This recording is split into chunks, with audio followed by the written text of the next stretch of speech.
Any photo ID you have, whether it's a driver's license, a passport, or a work ID, for example, it either must be current or expired for less than a year. And I am thrilled to have a veteran End Zone member join me, flipping his schedule upside down from the early hours of daybreak. Tom Dempsey. Absolutely. When you wake up and right before you're about to go to bed, yeah, here I am. Lots of coffee today, that's for sure. You're all right? You're oh, all right? yeah. Really I'm good? fine. Come on, it's football season. Well, you know. Yet another snowstorm has hit the valley, and right now a state of emergency, as we said, is in effect. We recap what we know thus far. Around 9:15 again this morning, a plane crash was reported in Deerfield, which is on the western side of Augusta County. We first got word of this fire just before we went on the air at 5 this morning. Jeff, thank you. And while we are not sure who takes the award for best costume for Halloween in the valley, we do know who to recognize as our top performers. This is a real thing. It's from J&D's Foods. They sent this to us this week. It's a bacon-scented pillowcase. What makes this attack significant is that one of the victims who died was a 2-star general, making him the highest-ranking American leader to be killed in the Afghanistan war. And according to the Richmond Times-Dispatch, in total, this budget deal cuts around $850 million in spending. $3 million of that cuts money for additional sheriff's deputies across the state. This story has gotten a lot of attention here locally. Many people shocked that such a crime could happen in a beautiful spot in the valley. Join us on the set right That's now. right. We got a brand new guest with us here on the news desk this morning. Ladies and gentlemen, the Duke Dog on Daybreak this morning. Today, we know a driver of a pickup truck that hit a motorcycle is in jail. State police say he was drunk at the time of the crash. Stan Macklin was just 11 years old when the Civil Rights Act became a law in 1964. He says the fact that more than 40 languages are spoken in Harrisonburg schools alone is a sign of how far we have come in terms of diversity. There was an explosion at the scene. Smoke could be seen almost anywhere in downtown.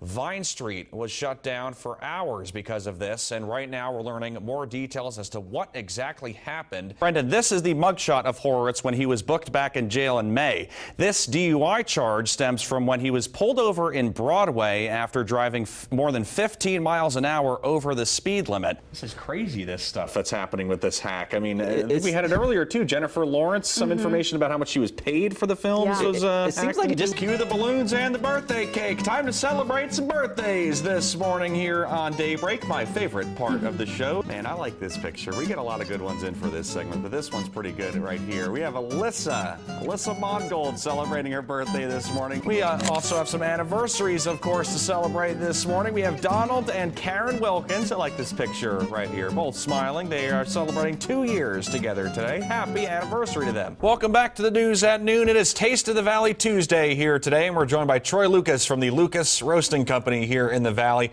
Today, a great topic, my favorite. We're talking about strong coffee. If you weren't hungry before this interview, I think you're hungry right about now. We'll try to get this recipe information up on WHSV.com as well. So this is, I guess, the finished product right here. You want dispersed evenly throughout all this That's thing right here. This is cream cheese. Roll They up get your 3 sleeves. things to this recipe right here. We were just talking during the commercial break about how, the food truck, the scene here in Harrisonburg has really taken off. But let's talk about yours, Mashita, Korean food. I'm sure a lot of people out there have had Chinese food and Japanese food. What separates Korean food from all of that? We got about a minute left. I guess some helpful things to remember for everyone. I was telling you about, I made a mess of making a ham last year. I guess some helpful things to remember for everyone out there. We're going to have recipe information posted on WHSV.com after the show today, but we're just mixing this around right here.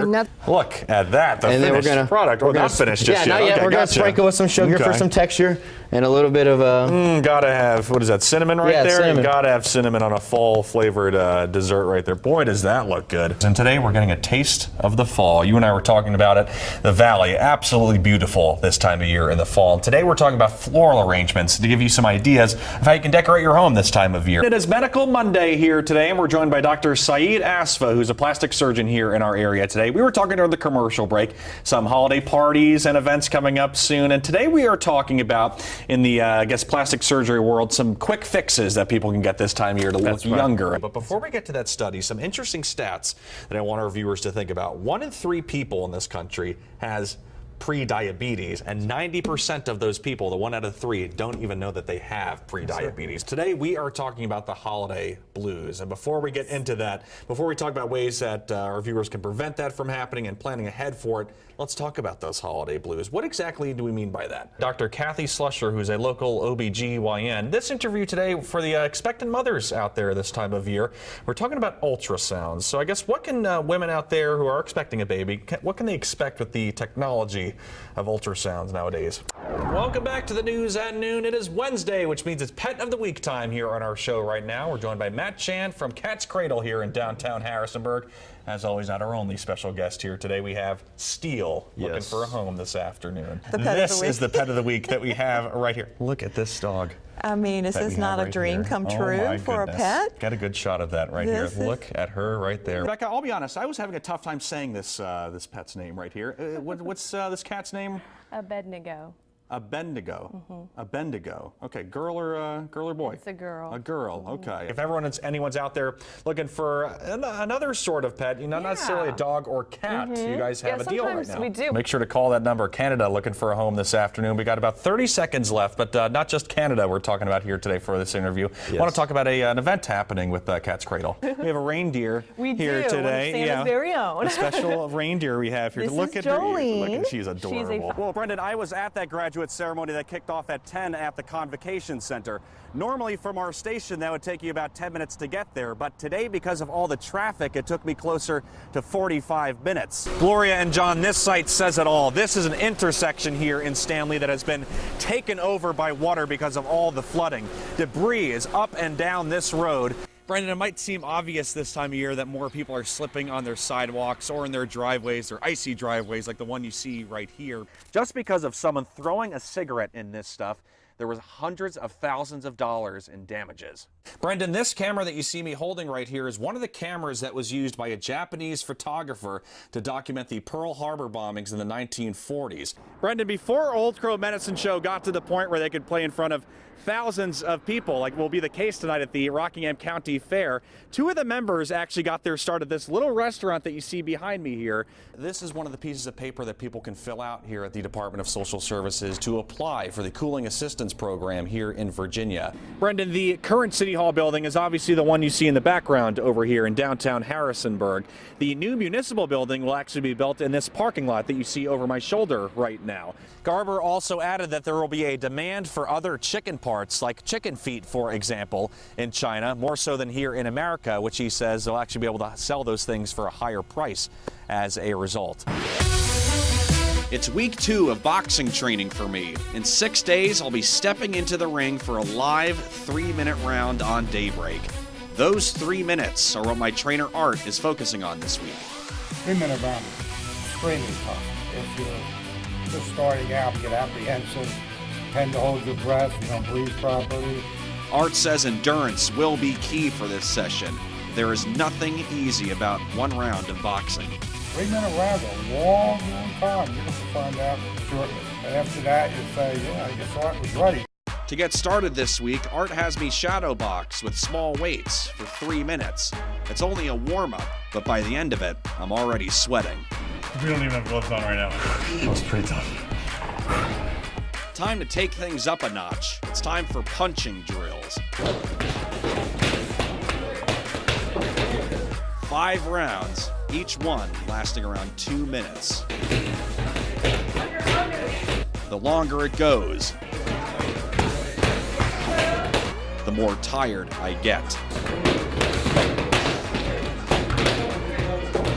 Just throwing punches wears you out.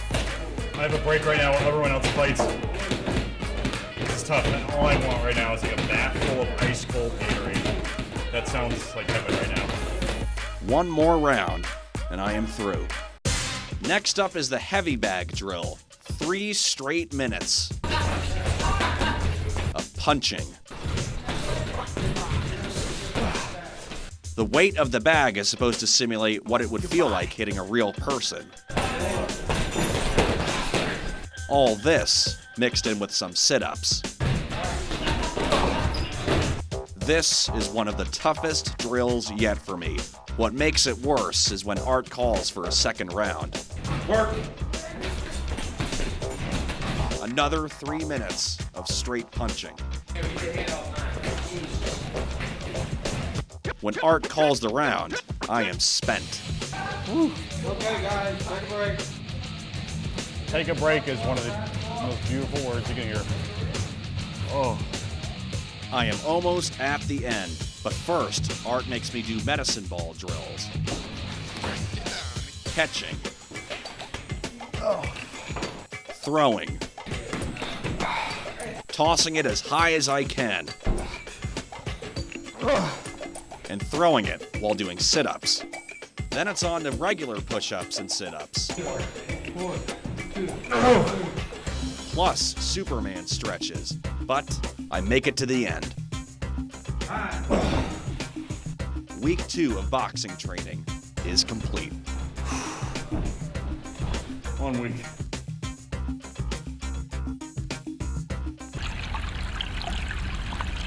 A peaceful sound, a beautiful sight. It is 13 years to the day when fear and tragedy touched the hearts of Americans. 184 markers for each victim at the Pentagon.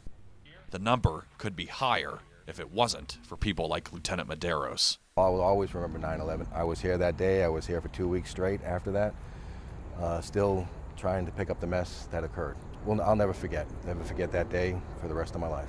It is a day to remember not only the lives that were lost, but also a day to remember those who made a difference. 13th anniversary, you know, you always hear about the big anniversaries, the 1st anniversary, the 5th anniversary, the 10th anniversary. This is the 13th. And coming from, I would like to hear from you, do you ever think that the memory of 9/11 is fading away at all? People cannot forget because they'll wait. The terrorists will wait. The threat is there. Hopefully people will never forget about that incident, not only here in New York and in Pennsylvania. The thing is that over 3,000, 4,000 people lost their lives that day. So you got to remember, never forget. For one man who did so much on 9/11, there is one last thing to do. One of the points of this whole story is not only to hear accounts of this here on the anniversary, but also to say thank you. You obviously played a very big role in all of this. And when we stopped by the Stanton Fire Department, they told me to give this to you. We wanted to show this, some of the Stanton Fire Department there in Stanton, saying thank you for all you did on 9/11 and keeping everything safe and coordinating everything here on the 13th anniversary. People in the Valley, I think I speak for all of them, we say thank you to you. Thank you. On the 13th anniversary of 9/11 today, the Valley thanks each and every one of the heroes from that day, like Lieutenant Medeiros.